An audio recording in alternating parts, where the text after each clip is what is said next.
কি হবে, মোবাইলে সবকিছু চলে যাবে, সবকিছু আগের মতন হয়ে যাবে, নতুন মোবাইলের মতন হয়ে যাবে। সাপোজ কি করা হয় যে ফটো ওঠা হয়, কন্ট্যাক্ট নাম্বার হয়, তারপরে নতুন নতুন অ্যাপ্লিকেশন ডাউনলোড করেন, ডাউনলোড করার পরে কি করেন, ধীরে ধীরে ধীরে ধীরে মোবাইলটা পুরানো হয়ে যায়, বহুত কিছু মোবাইলে থাইকা যায়।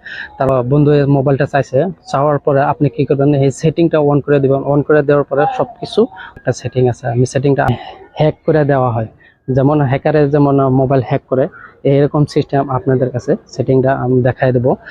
তো ভিডিওটা স্কিপ করবেন না, ভিডিওটা আমরা যদি স্কিপ করেন, স্কিপ করলে গেলে ভিডিওটা আপনি ক্লিয়ার বুঝতে পারবেন না। তো কন্টিনিউ দেখতে থাকুন। হ্যালো বন্ধুরা, আপনারা কেমন আছেন? আশা করি ভালো আছেন। দেখুন, আমার মোবাইল অন করছি, অন করার পরে এখানে ডায়াল প্যাড আছে, ডায়াল প্যাডে ক্লিক করবো। হাইড করার পরে এই নাম্বার গুলা একটু এখানে শো করবে না, সব হাইড হয়ে যাবে। তো ব্যাক আবেন করেছে, শো করার পরে তারপরে দেখুন, আমি হাইড করার পরে এখানে শো করবে না, ফটো সব চলে যাবে। আপনার এখানে নোটিফিকেশন বারটা টান দিবেন, টান দেওয়ার পরে এখানে দেখুন মাথার মতো একটা আইকন আছে, এই আইকনে ক্লিক করবেন। ক্লিক করার পরে এখানে দেখুন সেন্টারে যেটা অপশন আছে, সেটিং আছে, এই সেটিং এ ক্লিক করবেন, এই সেন্টারে ক্লিক করবেন। ক্লিক করার পরে এখানে দেখেন প্রসেস, এখানে টিক মার্ক দিবেন, দেওয়ার পরে এগ্রি মারবেন। এগ্রি মারার পরে দেখুন, এগ্রি মারার পরে আমার মোবাইলের আপনাদের কাছে দেখাই দেবো। আমার মোবাইলের কাছে কন্ট্যাক্ট নাম্বার দেখাই দিয়েছিলাম, ফটো দেখাই দিয়েছিলাম। দেখানোর পরে এখন দেখেন আমি সেটিংটা অন করেছি। অন করার পরে এখন আমি টাইল প্যাডে ক্লিক করবো। টাইল প্যাডে ক্লিক করার পরে এখানে যখন নতুন মোবাইল কিনা আনার পরে দেখেন যেমনি থাকে অ্যাপস গুলা এরকম হয়ে গেছে।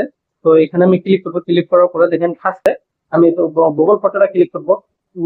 গুগল ফটো ক্লিক করার পরে এখানে দেখেন আমাদের ফটো আসলো, দেখেন ফটো শো করছে না, দেখেন ফটো নাই, পুরো হাইট হয়ে গেছে, মোবাইলে হাইট হয়ে গেছে পুরো।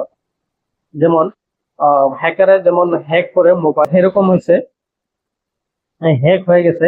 তো আপনি আপনার কাছে আপনার বন্ধুরা কেউ যদি মোবাইলটা চায়, তারপরে এই অপশনটা অন করে দিবেন। অন করে দেওয়ার পরে আপনার বন্ধু কি বলবে, বন্ধু আপনার মোবাইলে তো কিছুই নাই, সব আনহাইড করার জন্য কি করবেন, এখানে আবারও নোটিফিকেশন বাটন টান দিবেন। টান দেওয়ার পরে এখানে যে আইকন আছে, আইকনে ক্লিক করবেন। ক্লিক করার পরে এখানে দেখেন ফার্স্টে যেটা সেটিং, কর্নার ফার্স্টে যেটা সেটিং, এখানে ক্লিক করবেন। ক্লিক করার পরে এখানে দেখেন এখানে ক্লিক করবেন। ক্লিক করার পরে দেখেন আমার মোবাইলটা আগের মতন হয়ে গেছে, নতুন নতুন আমি বস্তু আমার মোবাইলে আছে, সব হাইড হয়ে গেছিল। আপনাদের আমি দেখাই দেবো। ডায়াল প্যাডে ক্লিক করার পরে দেখুন এখানে সবকিছু শো করেছে। ইন্টারেস্টিং একটা সেটিং আপনাদের কাছে আমি শেয়ার করলাম। তো ভিডিওটা যদি ভালো লাগে শেয়ার করে দিবেন বেশি বেশি করে, আরো সবাই দেখার জন্য সুযোগ করে দিবেন। ইউটিউব থেকে যদি দেখতে আসেন, ইউটিউব চ্যানেলটা সাবস্ক্রাইব করে বেল আইকনটা বাজায় দিবেন। থ্যাংক